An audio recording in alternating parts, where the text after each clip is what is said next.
Voilà, bonjour ou bonsoir, ça dépend de l'heure. Bokolanda, moi, vidéo Oyo. La vidéo ici, je le fais vraiment pour nous, Congolais, habitants ici aux États-Unis. Mes frères et sœurs, l'heure est grave. Si on ne se mobilise pas, de se mobiliser, je vous assure, tokotika histoire Yamabe dans nos générations futures. Un jour, bana biso, bakotuna biso, bosalaka nini pona Congo. Mutunyo surtout azalaka na repère na ye. Notre repère, c'est la RDC.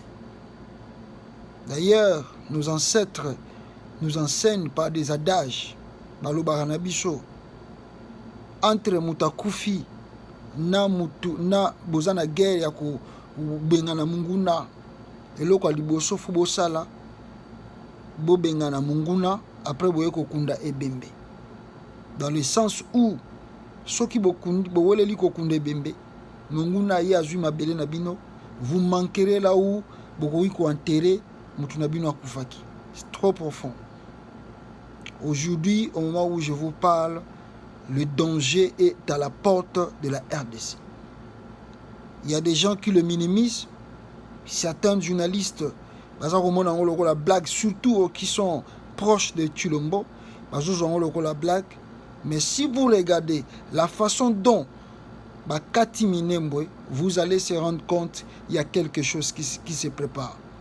Si vous regardez de personnes au Bazalaki présents dans investir bourgmestre, vous allez comprendre qu'il y a quelque chose qui se prépare. Il y a au moins 15 communes au Bakataki. Mais pourquoi ils ont choisi que Minembwe pour Nababa Bandango? Ils ont coupé 15 communes, s'il vous plaît. Regardez ordonnance wana, décret wana. C'était 15 communes. Pourquoi Bakeka Kambangu na 10e commune qui est Minembwe? Installer bourgmestre. Pourquoi installer dans la commune on a société? C'est un message qu'on nous donne. Malheureusement, vous avez vu le président de la République. Après, comme on a d'ailleurs, ce décret-là doit être, n'est-ce pas, attaqué par le juriste congolais. Bato a droit, il faut attaquer le décret. Le décret a été signé en 2013 par Matata Ponyo. Mais comment décret on a électu plus de 5 ans débat nango salami société parce que décret soit signé na conseil des ministres, il faut comme un parlement débat salami parlement approuvé comme ça baké ko ça l'exécution. Mais Matata Pon a signé qui décret wana na conseil des ministres si ko signé ngo na ministre na intérieur, est-ce que ba kotisa qui décret wana na parlement, est-ce qu'il y a eu débat pour na ba yeba soki ba approuver to ba approuver te ba commune bango ba ki bakata.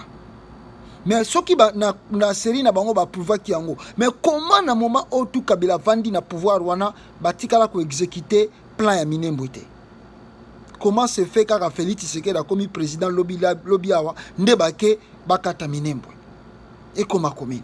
C'est un message que les Rwandais nous donnent, bazako préparer, ba créer pays namboka. Qu'est-ce que nous pouvons faire? Tokogoki koloba, tokogoki ko créer dans les réseaux sociaux, il n'y aura pas une solution. Soit bisonos tout ba congolais tondimi mboka wana ezala divisé, soit on se bat pour la terre. On se bat oyo te ko sala mato sala, to senge to sala ngo. Bana Nord Kivu, Sud Kivu, to mona kabino si c'est un politicien, caméra koya ndebo sala ka mobilisation. Mais depuis l'événement à Minembwe Salami, nous tomoni mobilisation à Kivu. Qu'est-ce que vous attendez la population de Nord et Sud Kivu? Vous êtes en danger. Le moment est venu to sentir bana ya Kivu, ezala na diaspora, ezala na katamboka, bon mobiliser, to sentir. Nous autres de d'autres provinces, toza simana bino. Mais nous voulons d'abord voir la mobilisation venant du sud et de Nord Kivu. Boza wapi, bande konabiso, mboka, mbabele nabino, eza kokende. À la fin de compte, Je demande aux juristes congolais, je ne sais pas ce qu'il faut tout ça là, rencontre par rapport à Makamba Corona n'engeza ko évoluer, ou bien tout ça là, rencontre ya Zoom.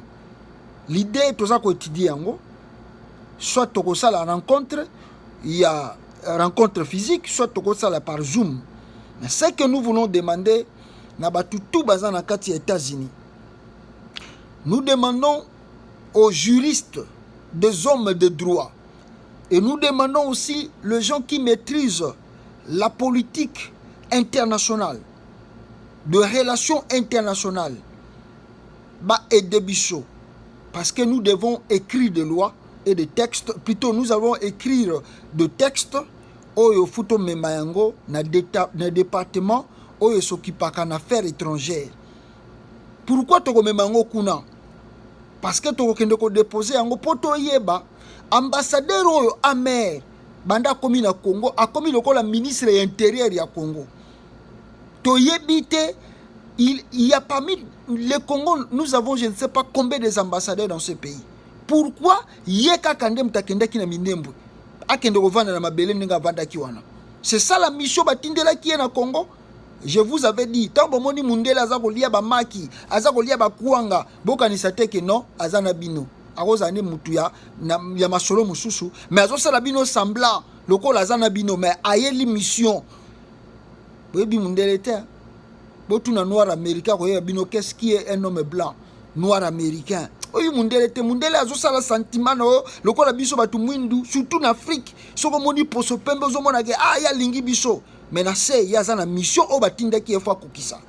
Alors voilà le pourquoi to sengi na ba juriste bato ba ebi bazana maîtrise ya relations internationales na kata États-Unis bozali ebele bo ede biso to koma texte ya makasi oyo to kende ko présenter na département oyo s'occupaka na relations internationales bato na ambassadeur na bango yé na Congo mission na ezali nini.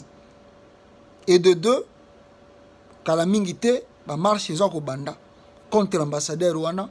Bon, la différence en eux, na Congo kuna, ya Rwanda ba répondre, mais aux États-Unis c'est pas la même chose. Aux États-Unis, so boche il pression, makambe ko matana département awa, ba quotidien dossier. Sauf ba moni clarté, cet ambassadeur sera rappelé aux États-Unis. Voilà le pourquoi biso to kotisa dossier na département ya s'occupe na makamba relations internationales et na kini kuna isongeli bakinois basala ba marche et tokosala ensemble toyeba qu'est-ce que nous devons faire. Et de la même chose, nous demandons aux Congolais na ebité na makambango corona nengezo kende s'il faut encore faire de marches partout devant les ambassades des États-Unis dans le monde pour tout na amer l'ambassadeur actuel au Congo parmi tous les ambassadeurs au Bazana Katamboka, comment lui se pointe de naïbité à Komatina Minembwe abanda ko investir ba bourgmestre par quel mandat et décret aux États-Unis tindela qui est à Kesala Makambwana. C'est ça le message que nous au message clé na yeli penda weza ko senga ba juriste ya États-Unis ba congolais boza ebele awa botika ko sala semblant botika ko sala hypocrisie. Le Congo c'est notre terre, le Congo nous appartient. Ndeko na ngai ba noir américain awa ba luka ba origine na bangwa lelo ozomono za bien oboti bana ba koli bazo sala, mais un jour toko ba okuta na difficulté to yeba te to souhaitaka te tala lelo ba noir américain de baza ko luka baza kolela ba origine bakoma ko luka na ba papier ba Google kokota po baloba ke non bakoko na nga bazaki soki na Ghana ko luka te bana na yo un jour ba luka mabele. Le moment est là, otanga droit oza juriste oyebi relations internationales moment yango soki sengi to koti sango na oni soki sengi. Mais je crois que futo banda directement na département oyo soki pa na makamba relations internationales poto yeba réponse bango ba ko pesa biso bongo kuna na kini temps ba ko yoka ezoko bouger amer wana fazonga États-Unis rapide. Voilà le petit message que j'avais pour na koyebisa bino pour na ba diaspora oyo tout oza na kati États-Unis et diaspora za na monde congolaise bobongama aussi. Ciao.